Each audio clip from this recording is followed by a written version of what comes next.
What's the biggest difference between New York versus New York? You're a Bronx guy, Bronxville guy, not just Bronx guy, but you got to play for the Yankees. You got to have probably your greatest stretch of your entire career in the playoffs for the Yankees. Then you went over to the Mets.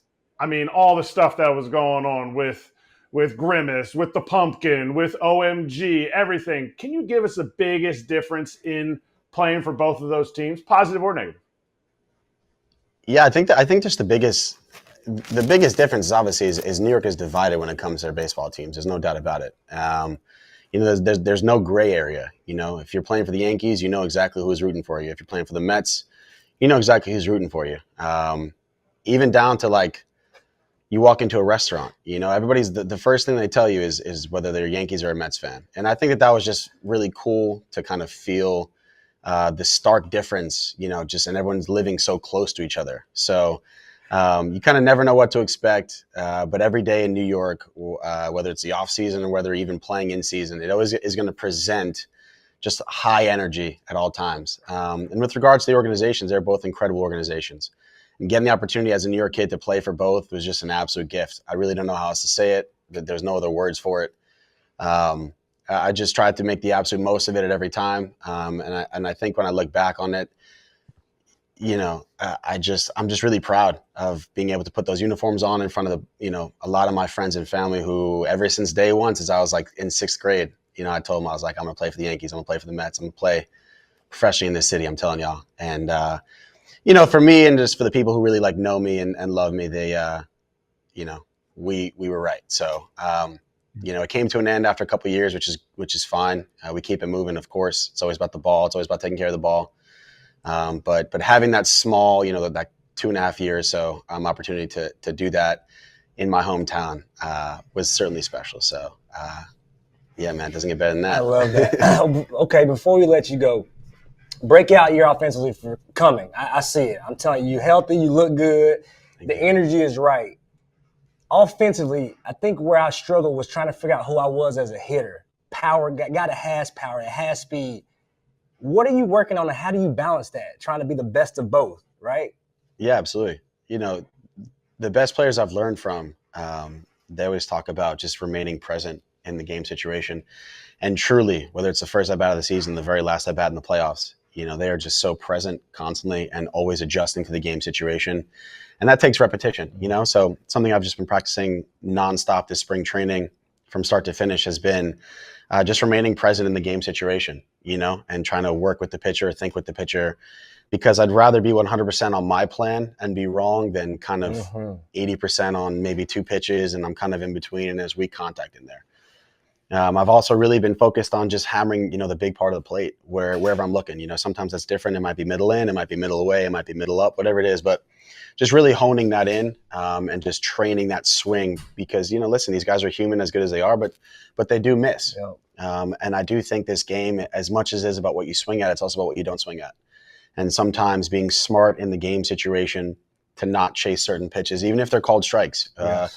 A good pitcher quality strike is different than a good hitter quality strike. And I think if I just stay consistent with that, I've done it for a month at a time, 2 weeks at a time, 2 months at a time, but I haven't fully done that for a full season yet. And that's just something that's certainly a challenge for all of us, but something that I just want to do. And I think that if I own the zone that I did my research on and preparation on, I think I'll have success on this. Real quick before I let you go, because that's huge. When I was with the Yankees, not to harp on it, that was the first team that I was with where after each month they came to me and said, hey, your chase rate was up a little high or your swing decision was a little bit better. Did you get any of that, or do those things help you, right? Kind of stay locked in so you can have that 2, 3, 4 month period of consistency. Is that something we're looking at to kind of reiterate where we are each month or each 2 weeks? Is that something you're going to add in to kind of, okay, this is where I'm at? Yeah, absolutely. So this is obviously my 4th organization. Yeah. So you realize very quickly, and Willie McGee told me this in St. Louis, and you got to be your own like business, your own company, your own factory, essentially. What he meant by that was like,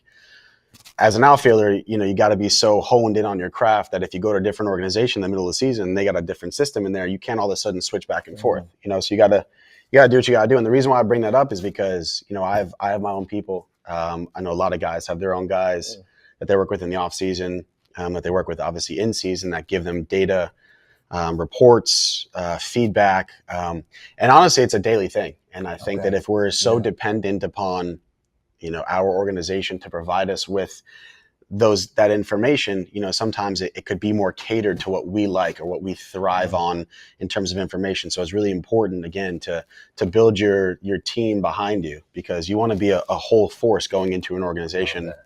And, the organization is going to provide fantastic information, but sometimes what we need needs to be more catered to us. And a lot of times that information is for the general lineup, which is fine. Yeah.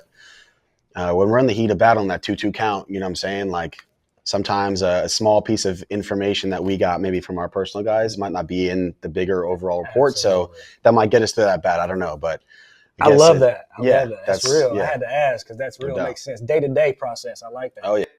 Time to stop overpaying for wireless with these bogus fees and, quote, free perks that actually cost more in the long run. You know what I'm saying? What he's saying is it's time to switch to Mint Mobile with premium wireless plans starting at $15 a month.